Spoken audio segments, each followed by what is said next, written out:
Bonjour à tous, j'espère que vous allez bien. Moi en tout cas je suis au taquet. On est le mercredi 16 octobre 2019, ça fait 2 jours que je suis rentrée sur Berlin et j'ai une patate de fou. Pendant ces 15 jours de vacances en France, j'en ai profité pour me reposer, me ressourcer, voir ma famille, mes potes, à Lyon, à Lille, voir mes anciens collègues également. Ça a vraiment été un moment sympa. Et là où j'ai été étonnée, mais alors plutôt positivement, c'est les retours que j'ai eus par rapport à ma démission. Je me suis dit, tout le monde va me prendre pour une tarée et critiquer le fait que j'ai démissionné sans avoir de projet concret par la suite. Et par contre, quand j'en ai parlé aux gens, que je leur ai expliqué mes motivations, que je leur ai expliqué pourquoi j'avais démissionné et pourquoi faire, pas pourquoi les raisons, mais vraiment dans quelle direction j'ai envie d'aller, tout le monde m'a plutôt soutenu, m'a plutôt dit des petits mots d'encouragement, des pensées positives. Ça a vraiment été sympa. D'ailleurs, je vous remercie tous pour ça. C'est vraiment cool, ça m'a vraiment motivé à bloc. Alors, je pense que tu as vu un petit peu la différence entre la dernière fois où j'étais posée sur mon canapé tranquille et où là, je suis un petit peu plus en mode surexcité. T'inquiète, j'ai pas bu du café ce matin. C'est juste que là, je suis vraiment dans un état d'esprit où je suis prête à entreprendre de nouveau, etc. Je suis vraiment motivée et j'ai un peu analysé le truc. Je pense que la dernière fois, je sais pas si tu connais le processus de deuil. C'est cette courbe qui a cette forme-là environ et qui montre les différentes étapes par lesquelles on passe lorsqu'on subit un changement. Alors là, ce changement, la démission, c'était pas subi puisque c'est moi qui l'ai choisi, mais tout de même, j'avais une situation qui était cool, j'aimais mon taf, j'aimais ma boîte, et j'ai choisi quand même de tout plaquer pour monter un projet à côté.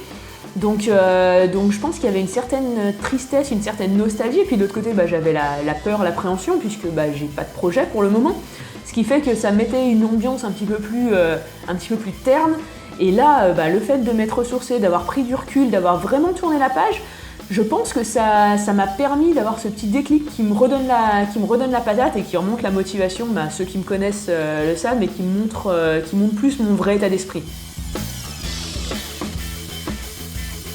Bref, au début de la vidéo, j'ai dit que j'allais annoncer ce que j'allais faire pendant mes 15 premiers jours de chômage. Donc pour moi, je pense que les 15 jours qui sont passés, c'est plutôt des vacances que du chômage. Et là, je vais vraiment commencer ma période où je vais être à la maison pendant 15 jours. Donc qu'est-ce que je vais faire pendant ces 15 jours? Alors j'ai déjà noté 3 grosses priorités pour moi. Ça va être ma to-do list des 15 jours à venir. La première priorité, la priorité numéro 1 pour moi, ça va être de venir rééquilibrer ma vie. Ces derniers mois au boulot, c'était un peu le rush, c'était le pic d'activité, ce qui fait que j'ai un peu beaucoup donné. Et j'ai un peu mis de côté 2 choses qui sont vraiment importantes pour moi, qui sont le sport et l'alimentation. Le sport, j'ai grandi dans le sport, j'en ai besoin au quotidien. Et là, j'étais arrivée à un moment où j'en faisais une fois toutes les 2-3 semaines au mieux. Donc ça, je vais rechanger ça et je vais en refaire régulièrement. Et la deuxième chose, c'est l'alimentation, donc avoir une alimentation saine, équilibrée. Ces derniers mois, je bossais dans un centre commercial. Comme j'étais un peu en rush, je n'avais pas le temps, ou du moins je ne prenais pas le temps à la maison de venir préparer ma gamelle le matin, ce qui fait que j'achetais du tout prêt tous les jours, plutôt fast-food. Donc ça va être pizza, sushi, burger, currywurst. Je suis à Berlin. Donc tous les midis, ce qui fait que c'est pas vraiment sain pour la santé. Donc ça, c'est vraiment quelque chose qui me tient à cœur.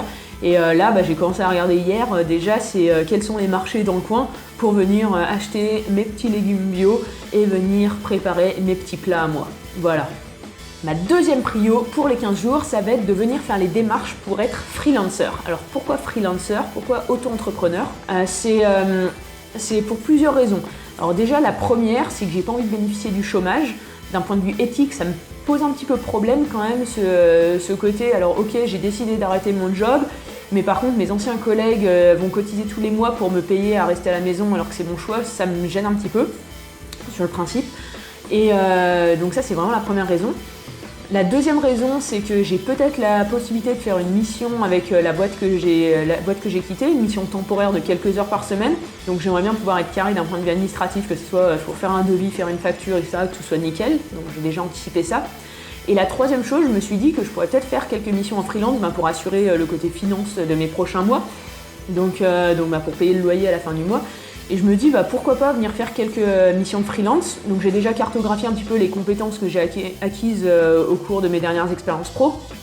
J'en ai classifié quelques-unes. Donc j'ai fait du consulting et de la formation sur un logiciel de 3D, de conception 3D. Donc j'ai de l'expertise dans ce domaine-là. Le deuxième domaine où j'ai de l'expertise, c'est la conception produit. Donc ça, couplé à mon attrait pour le développement durable et l'environnement, je pourrais venir travailler sur des réductions d'impact environnemental tout au long d'un cycle de vie de produit.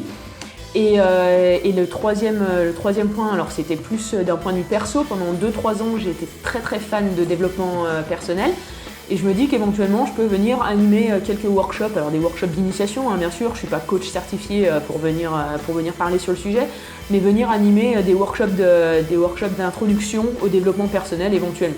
Ah, et aussi un autre point, maintenant que je vis en Allemagne, mon allemand est plutôt courant. Plus l'anglais, donc je peux venir traduire des documents techniques, j'ai plutôt un passé technique, venir traduire des documents techniques de l'allemand ou de l'anglais vers le français qui est ma langue natale. Alors 1, rééquilibrer ma vie, 2, venir m'inscrire en freelance et 3, venir me former. Venir me former, ça va être ma troisième prio pour ces 15 jours parce que je trouve que c'est super important. Je débarque dans un environnement, dans un univers que je ne connais pas du tout. J'ai toujours été salarié depuis 7 ans que je bosse. Là, je vais me retrouver entrepreneur, créateur de boîte, où tu utilises le mot que tu veux, mais par contre dans un monde que je ne connais pas. J'ai jamais fait de finance, j'ai jamais écrit un business plan, j'ai fait une école d'ingé, donc moi c'est plutôt la conception, c'est plutôt la résolution de problèmes techniques. Là, j'arrive dans un domaine que je ne maîtrise pas du tout, et je trouve vraiment dommage si dans un an je me dis ok, j'ai foiré ce projet parce que j'avais la flemme de me former à la base, c'est un truc qui me resterait un petit peu dans la gorge. Donc j'ai envie d'éviter ça, je vais commencer à chercher sur internet. Alors je connais déjà des plateformes de e-learning, de cours en ligne.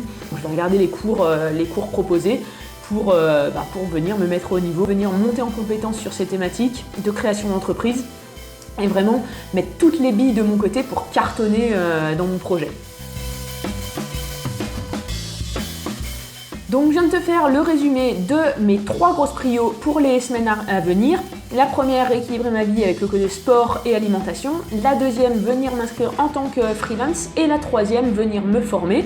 Ça fait déjà un programme bien chargé. J'espère que j'aurai le temps de faire tout ça. En tout cas, je te tiendrai au courant. Si tu as envie de savoir la suite des aventures, n'hésite pas à t'abonner en dessous. Et en attendant, je te dis à bientôt. Salut!